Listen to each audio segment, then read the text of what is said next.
Welcome to our virtual Ambassadors Roundtable this afternoon with recently departed from office Ambassador to the Organization for Security and Cooperation in Europe, OSCE, in Vienna, Jim Gilmore. It's my pleasure this afternoon to introduce Jim to the members of the Council and the members of the Academy of American Diplomacy who are attending this afternoon, and to get our discussion rolling.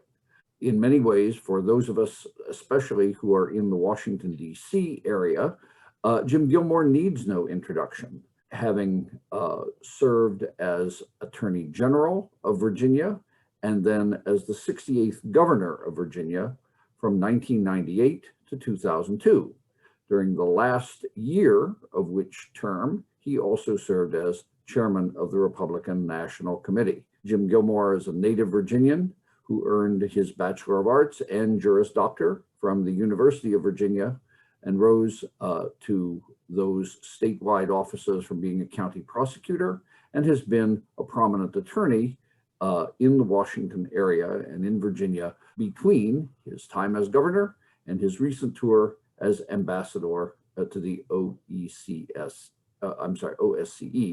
in Vienna.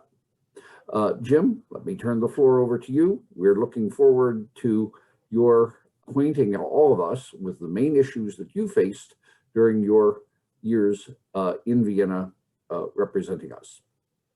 Great. Well, Phil, thank you very much. I'm pleased to have a chance to address the Council of American Ambassadors today, and also those who are coming in from the Academy. We are very grateful for that opportunity. I'm going to say a few words about the OSCE because it's not as well known, I think, as some of the other organizations. All the countries, of course, have bilateral ambassadors, and even the United Nations and some others like the European Union.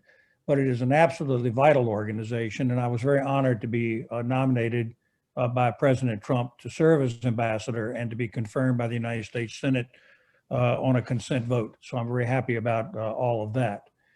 On the other hand, now that the election is over and President Biden has won, it is within his prerogative to change all the ambassadors, and he has chosen to, in fact, recall all political ambassadors worldwide.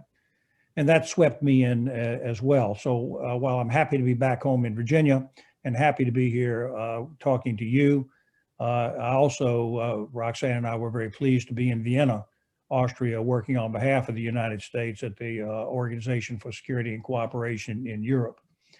I'm going to start by just saying a few things, and I'm going to try to get through this within about 20 minutes so that members can ask any questions and we can have a bit of a dialogue. The first thing that I want to do is I want to reassert to people the importance of Europe. Now, in World War II, this was well understood. Franklin Roosevelt picked Europe and the German threat as the primary threat, and I believe that issue remains to this day. Europe is absolutely essential to the national interests of and national security of the United States. And now, having been there for almost 2 years, I can assure all of you all that it is a vital interest for the United States.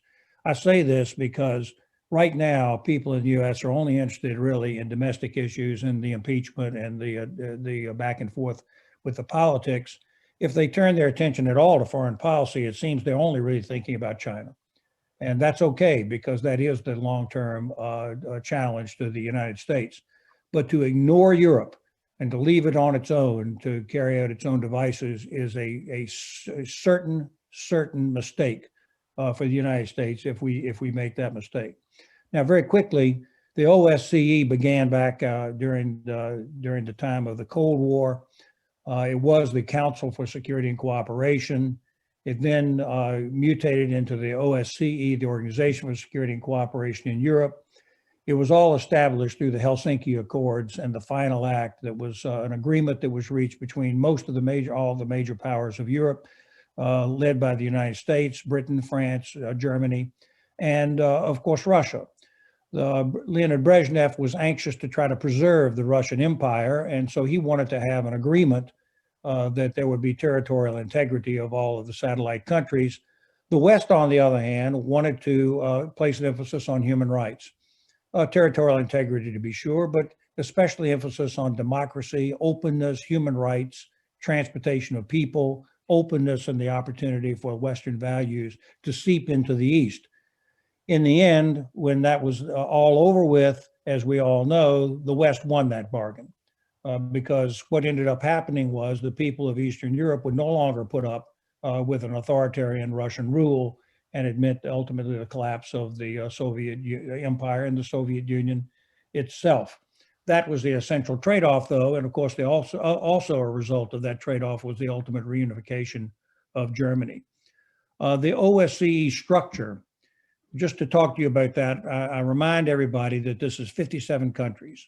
It is all of Europe, including the Baltic states, the Scandinavian states, all the European countries we think about, all the southern countries, including Turkey, Azerbaijan, Armenia, and a variety of other countries. And then it goes out into Central Asia also, with all the Turkmenistan and Tajikistan and Kazakhstan and Kyrgyzstan.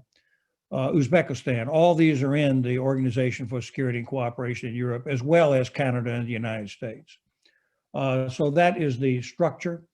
Once a week, all the ambassadors meet in the Hofburg in downtown Vienna, the historic Hofburg, and meet in a Congress down there every Thursday called the Permanent Council. At that Permanent Council, all the countries state what they think is important. They react to speakers that are brought in by the chairperson, but then they also have the opportunity to address issues that they think are important to the national security of Europe and indeed the entire world. Then once a year, there's a ministerial council where the foreign ministers all meet in conclave and pass resolutions, which then become the rules of the road, if you will, for the OSCE and for the geopolitics of Europe and the Northern Hemisphere. The chairperson in office rotates once annually. When I started, it was Slovakia. Last year, when I was doing most of my work, it was Albania. And the chairperson in office, Iglu Husseini, and I developed a very close working relationship. Just as I was leaving, the new chairperson in office is now Sweden. One of the controversies this year has been the appointment of the Big Four. The Big Four administrative people in the OSCE are the Secretary General, the head of ODIHR, the Office of Human Rights and Democracy, the representative for the freedom of the media, and the High Commissioner on Minorities.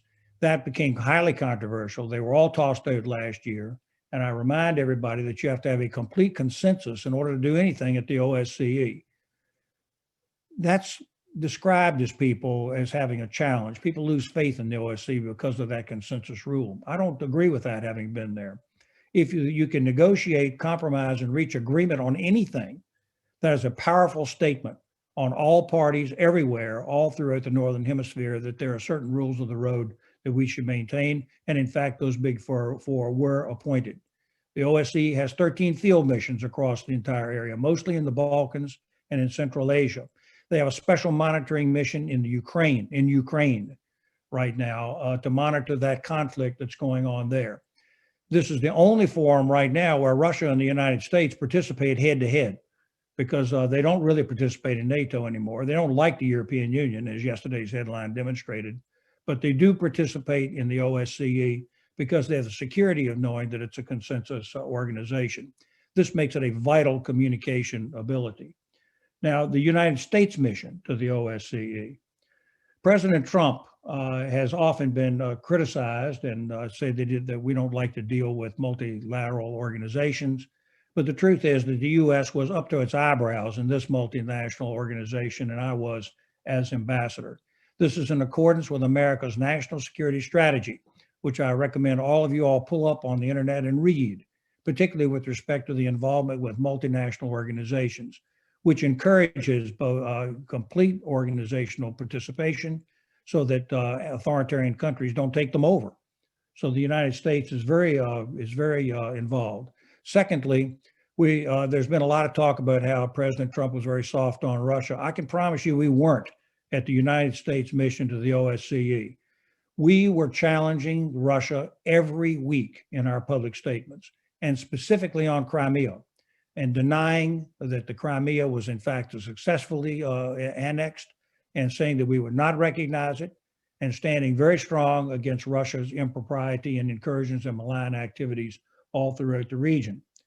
The idea that America first has been derided a great deal, but actually we took it to mean that it's not America only, that if the United States interest could be furthered by its cooperation with particularly our allies, that's what we wanted to do. And in fact, that's what we did. But we held our allies accountable, of course, as you would expect, and they us. That's what sovereign states do. My goals were, number one, to shore up our allies and to be friendly and warm with our allies. And we've developed a particular special relationship with the ambassador from the United Kingdom and those two countries, that country. But we also met with the Quad every week, the Quad being Britain, France, the United States, and Germany. These ambassadors developed a very close bond and worked together on many of the international issues. So these were the approaches that we were taking. We did, however, I'll give you an example of a difference. When the Special Monitoring Mission, which is there in Ukraine to monitor that conflict that's going on there and to try to keep a lid on it, ran out of money. There was sort of an assumption that if you just shook the tin cup at the United States, we'd put all the money in. As the ambassador, I basically demanded that our allies put up money also and support our interests, all of our mutual interests. And therefore, some countries began to contribute money to OSCE's vital projects that never had really done anything before other than pay their dues. This, I think, is an accomplishment for the United States. We also were able to connect with Eastern Europe and with the Balkans and with the Baltics in very close order and paid some attention on those security issues. The United States mission focused a great deal on human rights and human liberties as well as democracy. There was a Vitaly Shkolaryov, who was an American taken hostage, if you will, in Belarus during that recent breakdown. We negotiated very closely with Belarus and made it very clear that we could not continue to work with Belarus unless the American hostage was let go. This is in line with my philosophy, which is an American overseas ought to have the protection of his American citizenship anywhere in the world. Likewise, we also met with Svetlana Tikhanovskaya, the leader of the opposition in Belarus. We have called every week for the release of Maria Kolesnikova, who is now, at this moment while we speak, being held incommunicado in prison in Belarus. The Americans, however, stated their position on this, and therefore we stand for what's truth and what's right. We did some additional new initiatives, but I want to hurry along through this so we can get to Q&A. We're almost out of my 20 minutes or so. We also at OSCE, the United States, changed our finances. We have a great deal of money that the Congress gives us in order to participate in international affairs in the European and Asian sphere. We have a lot of things that we can do, but it used to be that the U.S. Embassy the OSCE Embassy just doled out $25,000, $30,000 to all the different projects when everybody came with their hand out. I stopped doing that. Instead, we began to focus on the most vital programs for the American national interest and then put big money behind it in order to get results on behalf of the taxpayers of the United States. That is a change that I'm very proud of. And then also we appointed key Americans in accordance with the national security strategy, including an American now in charge of the terrorism issues among the projects, and we put money behind the terrorism program. These are all the priorities of the United States, which we were able to pursue through the ambassadorship. Now, I will close pretty quickly now by saying something that I want to emphasize to my fellow ambassadors here. Europe is not quiet. It is a continent, Eurasia, that is highly tense. My opinion is it's because of the dissolution of the old Soviet Empire. And as a result of that, people are breaking out. You're not seeing anymore any argument about Poland and Romania and Hungary and Bulgaria. Instead, you're seeing arguments about Belarus and about these other places like Georgia and Moldova. I remind you all that the Russians are occupying through military force now East Ukraine. They purport to have actually conquered and annexed the Crimea, which we do not recognize. They have soldiers right now in Georgia. They have soldiers in Moldova. They have been in support of the dictatorship in Belarus. And finally, there is an ongoing conflict that is going on as a ceasefire right now, but believe me, it's not quiet. And that is the Armenia-Azerbaijan conflict in the South Caucasus over Nagorno-Karabakh. That has been a real, honest to goodness war, and something that the OSCE has been engaged in through its special mission and its co-counsels of the United States, Russia, and France to try to bring a ceasefire and to keep it participating in. So I want to warn you, don't think of this place as the Eiffel Tower and the Tower of London and a nice trip along the Rhine. This is a very dangerous place, Europe, right now, largely because of Russia's push and pull constantly. We see it reflected at OSCE. So I'll close by just saying this. The agreed upon rules of the OSCE is democracy and human rights, territorial integrity, self-determination, which is exactly the way Germany was reunited. All that is under attack right now, and it's being reflected through the OSCE. The Azerbaijanis now say, well, you've got to, you forgive us for attacking and taking this land from Armenia, although Armenia may or may not have been entitled to it. But what they basically say was, doesn't matter, we're not negotiating anymore. There are now facts on the ground. The Russians tell us all the time about Ukraine. There are now facts on the ground. It's the authoritarian countries are challenging the rules as set down in the Helsinki Accords and the Final Act. American stability in the OSCE is essential to maintain this. And in a larger sense, it is the debate that we're going to have now in the future, for the future of the world. It'll be reflected in the Pacific also. But believe me, it's being argued about right now in Europe. Are we going to have a future of democracies, freedoms, people having the ability to elect their own government, to be free from the knock on the door at night, free from torture? Or are we going to have something entirely different? The OSCE is an essential bulwark that argues these matters out, reflects the allies, reflects the bright principles, and United States participation is essential to the stability, not just of the organization, but to Europe as a whole and indeed the world. So Phil, thank you very much. Those are my remarks. Jim, thank you very much for those observations and a tour d'horizon of your accomplishments and your priorities while you were ambassador to the OSCE. Let me remind everyone who's participating that you can ask questions of Ambassador Gilmore by clicking on the Q&A button on your screen. If you mouse over the edge of your screen, depending on what kind of computer you're using, if you're on a PC like I am, it appears at the bottom of the screen. If you're on a Mac, I understand it appears at the side of the screen. Click on Q&A and type in your question, and I will read them out as they come in to Jim Gilmore. But to get our conversation going, maybe I could start, Ambassador Gilmore, by asking you if you could expand a little more on just what the OSCE has been able to do with respect to Eastern Ukraine and the occupation there by disguised Russian and proxy troops. The OSCE maintains two, I gather, sort of choke point observation posts north and south of that Donbass region, but I'm not entirely clear on what they are able to accomplish. You could, I'm sure, enlighten us. Well, first of all, Phil, let's remember what foreign policy really is. It's got a lot of instruments that it can that it can use, but diplomacy is one of those instruments. Another is, of course, military force. If the United States was prepared to use military force, we would have a different result. But right now, the purpose of diplomacy is to communicate to people what they can and they cannot do, and then also to supply that with appropriate military force as necessary. There's been a real worry here that the Russians would in fact go beyond those areas of Eastern Ukraine and try to take over all of Ukraine and eliminate that sovereign country.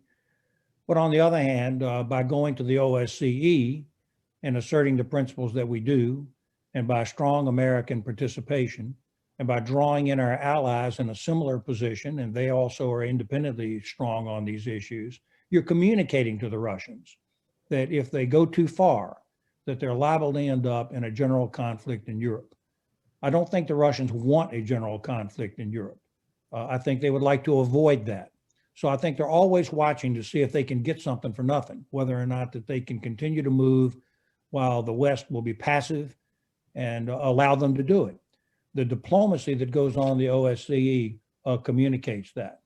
But then in addition to that, the OSCE also has major field missions that are out in countries that are emerging. For example, the Central Asian countries, they're emerging democracies and they want to be independent. The OSCE goes out there and puts an actual field presence into those areas. That's true also for the Balkans. With respect to the special monitoring mission, that is a very major monitoring mission of several, well, it's been as high as I think 1,200, but at least at this point in the pandemic, several hundred people who patrol that area, that border. We don't actually want to call it a border, that line of contact between East and West Ukraine. They monitor it, they watch it, they report on it every day. They give information on the ceasefire and whether it's holding, and if it's not holding, where the ceasefire is being violated and by who. Now, what does that do? They're not carrying guns. They're not the 101st Airborne. They're not going to go in and put a stop to this, if you will. But what they are doing is casting a light and shining a light on the conflict in Ukraine. Therefore, not only is it an early warning if there's the mobilization of troops, but in addition to that, it discourages improper behavior and activity. So the OSCE is a monitoring mission there. They're the only organization that has a monitoring mission. The EU is not there. NATO is not there. The Russians won't stand for NATO. They consider them an adversary. They don't particularly like the EU either, as you can see from the recent headlines, but they have cooperated to the extent that the special monitoring mission is permitted to act in Ukraine. Thank you for that. We have a question from one of our audience members, Donna Imadi, and I'll share Donna's question with you, Jim. Could you expound on the challenges you perceive the U.S. faces in being influential within the OSCE, emerging out of this era where we have seen a lessened U.S. dependency on influence and involvement? I'm giving you her expression as she gave it. How do we reestablish our influence in this critical organization and region, and what are the challenges? Donna, all I could tell you is the reality that I experienced there as the United States ambassador. First of all, we were a little late to the game. We didn't get there until the middle of 2019. But as a former governor, as the United States ambassador, I was given complete respect at OSCE. And in fact, I believe the United States voice that I was given at the permanent council meetings was respected and closely listened to. Furthermore, when we attacked on these fundamental issues, when we attacked on the arrest of protesters, if you will, in Belarus, and they're probably doing it now with respect to Russia, we were listened to. All the countries of Europe were waiting to see what the United States was going to say, which of course signals what the United States might do, which is a warning sign to our adversaries and a strengthening of our allies. Now, we've done specific things. For example, when the anti-tank weapons, the Javelin missiles were put into Ukraine, that was a clear signal that Russian tanks would not just simply roll across the plains of Ukraine unopposed. The United States took that kind of initiative. That's not an OSCE initiative. In the OSCE, you're exercising real diplomacy. If diplomacy works, you don't ever see tanks or troops move because the warnings are all there, the information is all there, and as a result of that, the trigger is not pulled. Furthermore, and this is important, our allies look to the United States for that respect and stability. The UN, let me say this, Donna. I believe this is probably true at the UN, although I haven't been there, but I can tell you at OSCE, the United States voice is always the biggest one in the room. That means you have to be respectful. You have to be respectful of our allies, particularly the United Kingdom, and you have to understand what their interests are as well, and you accommodate that. And where you can cooperate and do something that the United States can do to help them, they understand it and they appreciate it because they see it very materially. What can we do? I think that the U.S. is in a position to do exactly what I thought needed to be done. Number one, shore up our allies. Number two, reach out to the other countries that want to be independent and pull them west. For example, like Hungary, for example, and Poland, which have been roundly criticized, but they want to participate on the Western team if they have that opportunity, and the U.S. can accommodate that and pull them west instead of forcing them east. So the third thing was to always watch the Russians and restrain them through our diplomacy. And then fourthly, we spoke directly to the Russian people by translating everything that we did and said as Americans into Russian, and then communicated that in through social media, which I'm confident, in fact, I know for a fact, was being heard in Russia and beyond. And then finally, a lot of public diplomacy, hopefully with Western and media as well. These are political things that you do, not military things. But I assure you, Donna, the United States remains the most respected and biggest player in all international organizations. I can speak from experience. Jim, we have a further question that approaches this from a different angle. Can you speak to the skills you developed as a governor that allowed you to be a successful ambassador? The answer is that the political experience that I was able to acquire over a lifetime was vital to this ambassadorship. Maybe it's not vital in some countries and some assignments. And in fact, much of the bilateral work is consular, and I understand that. There's no consular work at the OSCE. It's all political. This is all geopolitics. It's all arms control. It's all geopolitics. And that is politics.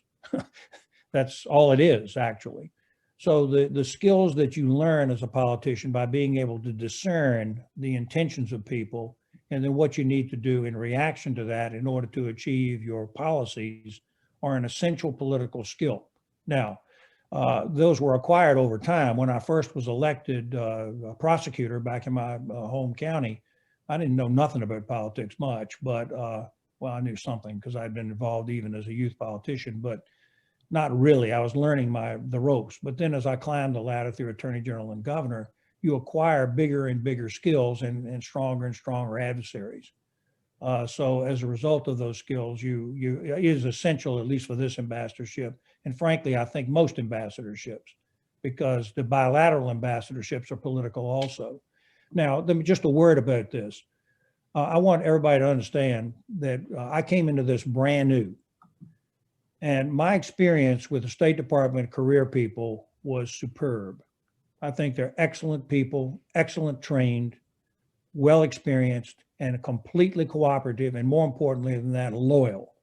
I suspect that if we talked in politics, that many of them probably wouldn't have liked President Trump, but they were completely loyal because that's what the Constitution demands. So I really liked them a lot. On the other hand, career diplomats don't always get the political skills that you get by coming up through politics, by participating in politics, by even being a donor and understanding how you want to make your investments in politics, or participating in business and building something in the capitalist system. These are different skills than career diplomats. So I think the two work in great harmony. But I will say this, I believe that if you don't send somebody with political skills to OSCE, you're doing a disservice to the people of the United States. Before getting to a further question, Donna, thank you for a fantastic answer. Turning to Belarus, a nation that belongs to OSCE and that has been recently on a little bit of a knife edge with its neighbor Russia,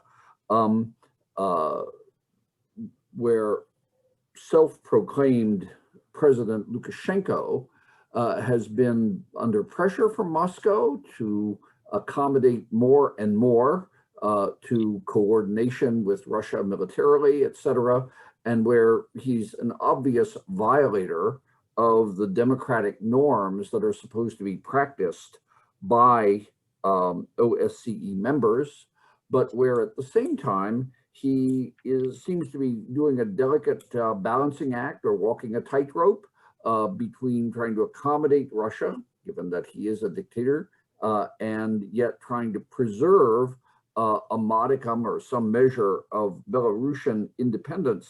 How is Belarus being dealt with these days in the OSCE?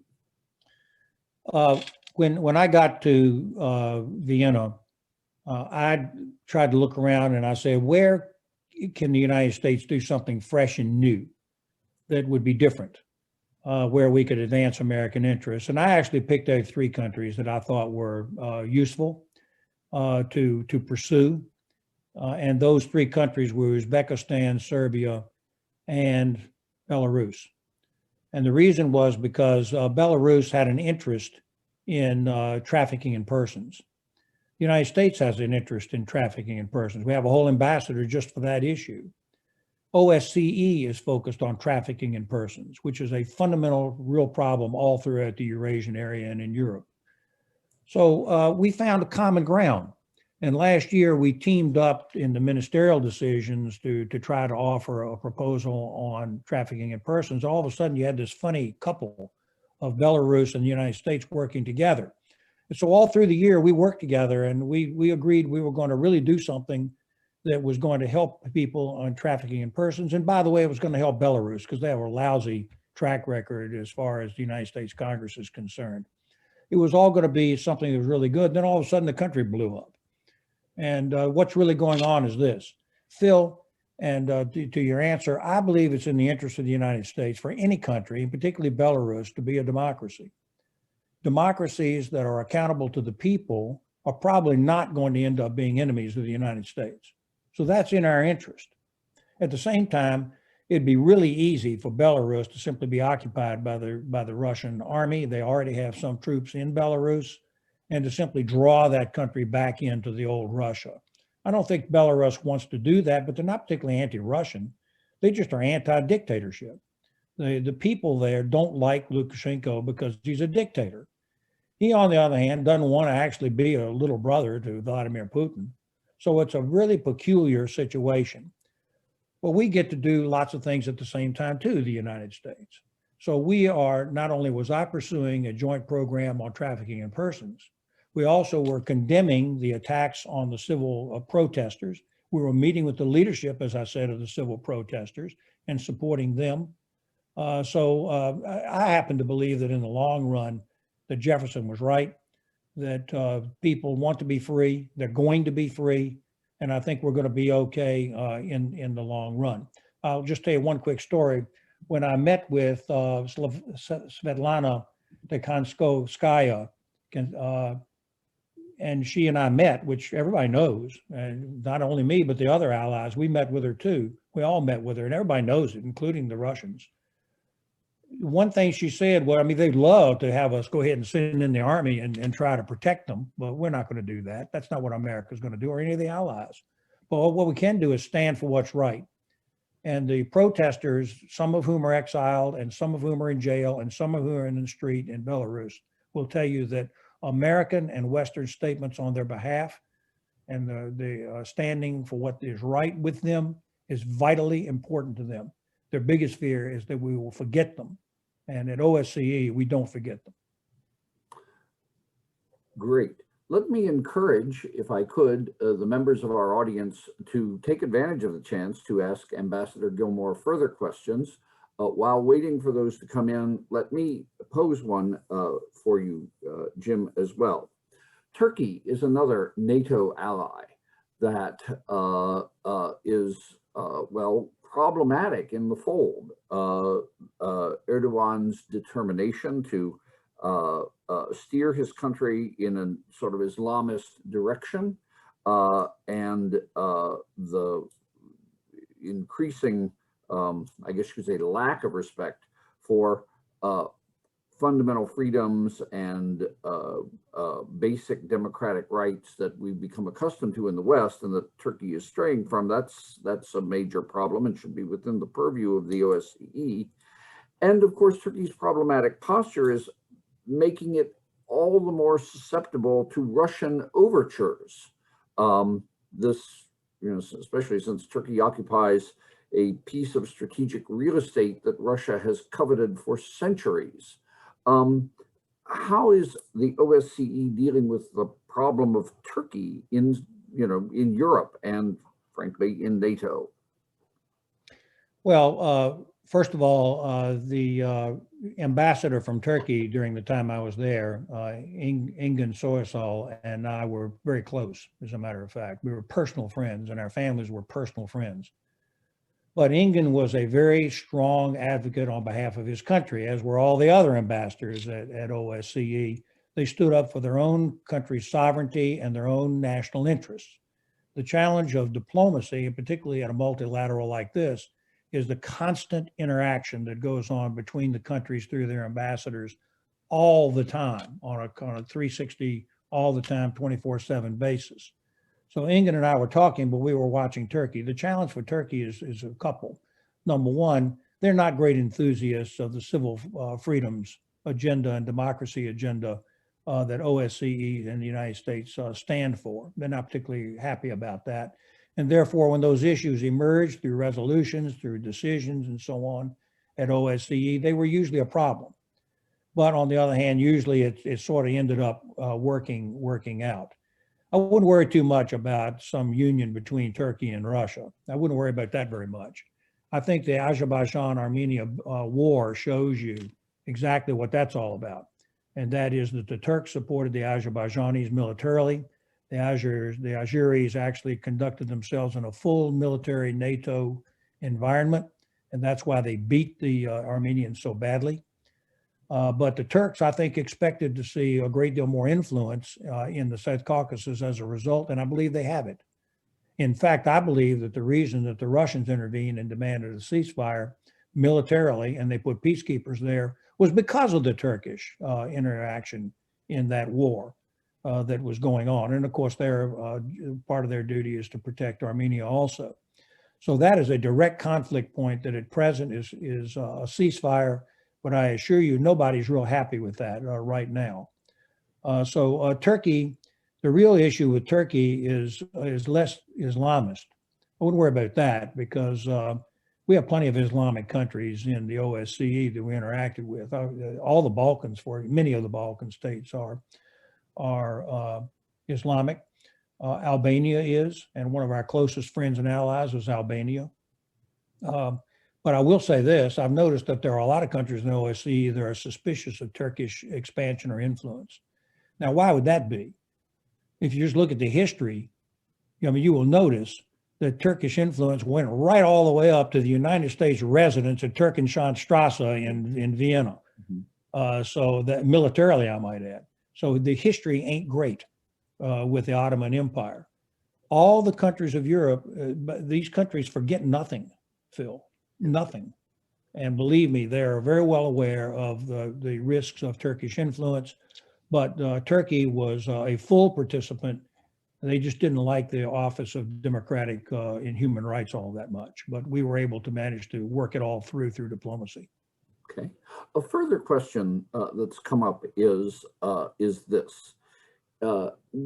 Inside the EU, there has been, as some of the countries of Central Europe have elected more, well, we could say conservative or unorthodox or nationalistic leadership.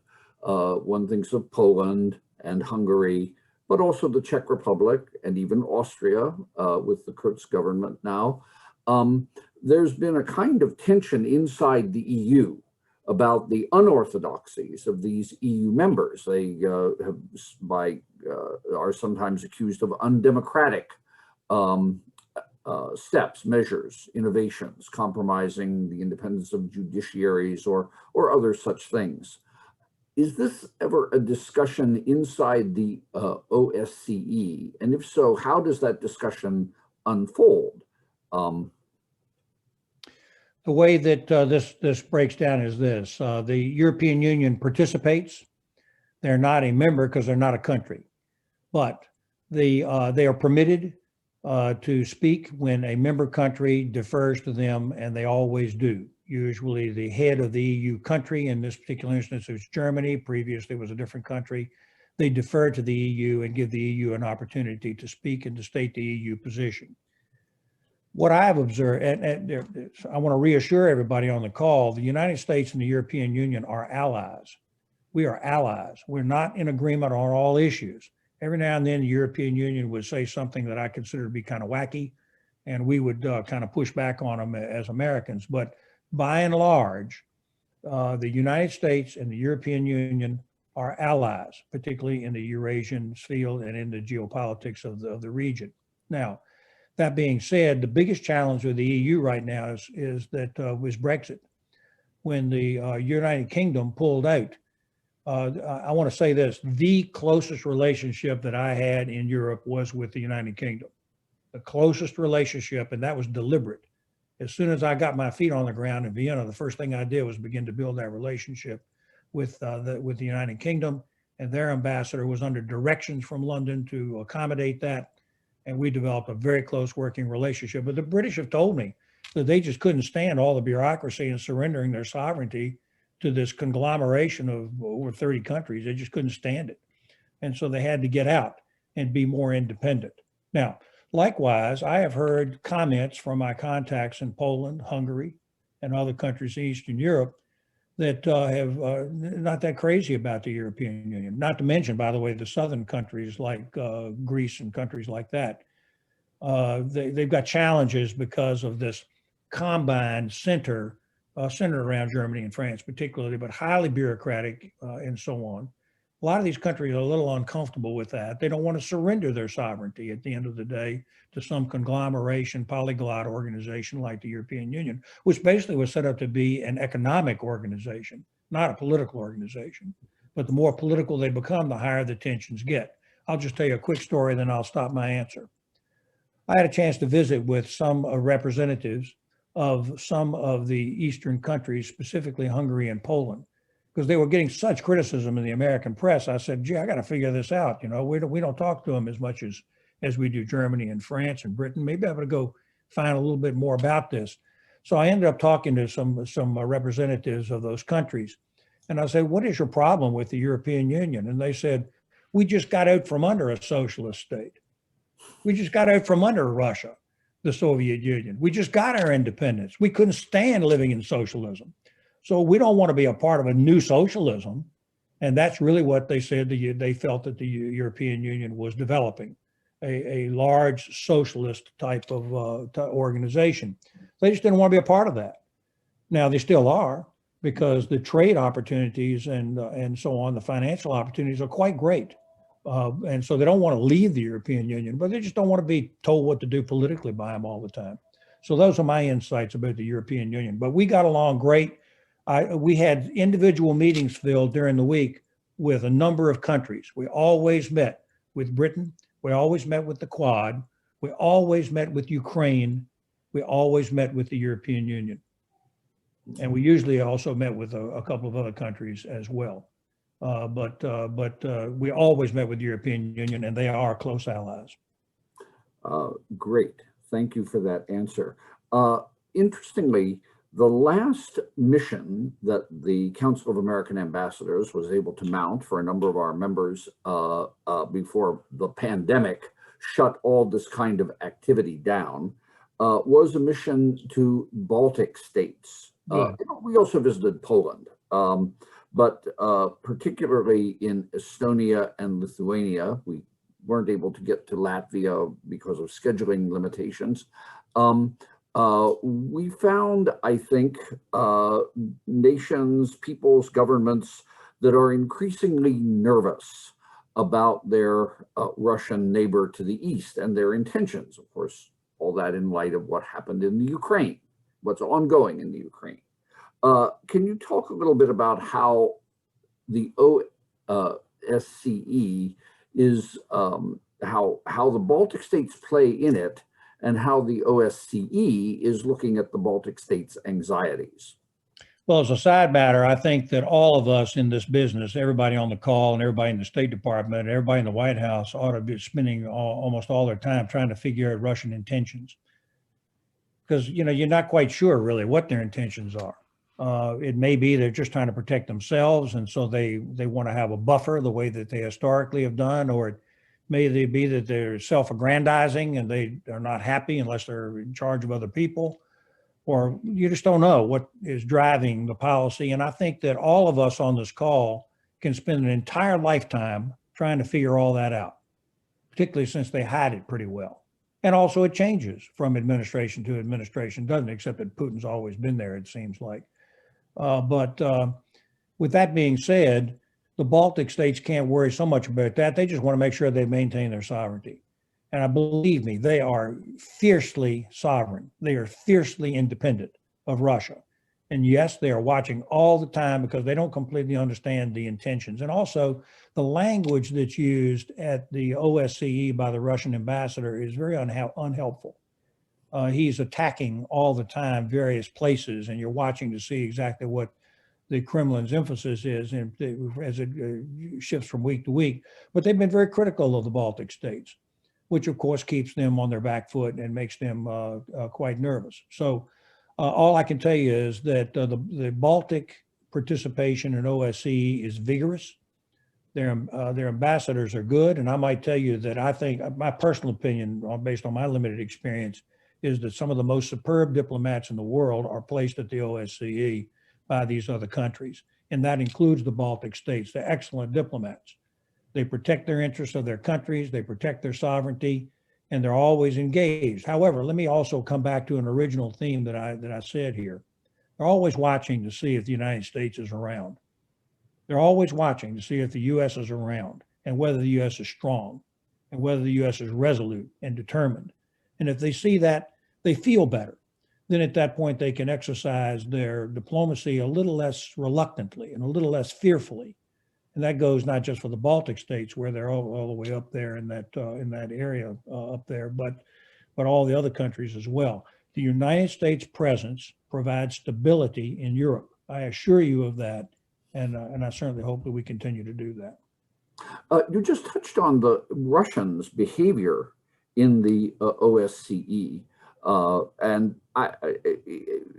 your comment was brief, but it was fascinating, and it might be useful to use our last few minutes here together for you to talk a little bit more about that, because it emerges that you've portrayed the U.S. as if not the leader of the pack, certainly a very important player in the OSCE for the good, for the constructive purposes of the organization.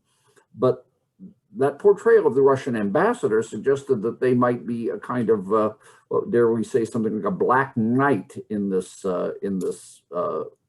roundtable organization. How do they really play their role? First of all, also Canada is very important in this organization as well. I've often said the United Kingdom are our cousins, but the Canadians are our brothers and sisters. And so they play an important role as well. You asked me about the Russians. The relationship at OSCE is complicated, but at least you got a relationship. With all of the sanctions and the expulsions of diplomats and the reductions of consulates, there has been a reduction of diplomatic contact across the world with the Russians. Not so at OSCE. At OSCE, they have a full mission there, a very elaborate mission. And let me confess to you that I got to know the Russian representatives, the deputies, as well as the ambassador pretty well. And actually, my confession, Phil, is that I actually like them. I think they're good people, and I like them. And I think they're very effective representatives of Russia. However, I don't like what Russia does. Their behavior in international relations is brutal, is wrong, in violation of the Helsinki Accords, in violation of the Final Act, and we hold them to account every day. We never give up. One time when I was there, I kept saying to my staff when I was just learning the ropes, and I said, "Hey, how come we go to the Permanent Council every week and complain about Crimea? Why do we do that? After all, they already know how we feel about it. Why do we keep doing this?" And the answer was because if you stop, they'll notice. If you stop, they'll notice, and they'll figure that you've now moved on, and now you're ready to enter into some other kind of negotiation, which they're always seeking advantage. I question very much this decision to go into New START this quick. This was an opportunity to maybe address the Russian superiority in nuclear battlefield weapons, which now probably won't be addressed because of the American entering into New START so quick. You always have to watch the Russians. They're very unique people, and their representatives are very determined and very deliberate. We were, I hesitate to use the word yelling, but we were speaking across the table every week to each other in this organization quite deliberately. And it is communicated back to Washington and it's communicated to Moscow. And that's how we begin to measure each other and to try to figure out whether there's strength, weakness, or directions where we can work together. The direction that I had from Washington and that I set for myself was to restrain Russian aggression to the extent that I could and that the United States could. But at the same time, President Trump asked us to seek out ways where we could try to build some relationships so we could find some common ground somewhere. And in some of these areas, we did find some common ground. But that doesn't cause us to diminish our strong position with respect to the Russian foreign policy. Thank you. That's very insightful and intriguing to be working in that kind of a context with the Russians and keeping each other, as it were, on our toes. Ambassador Gilmore, I think we have come very close to the end of our time, and I have no more questions from our audience.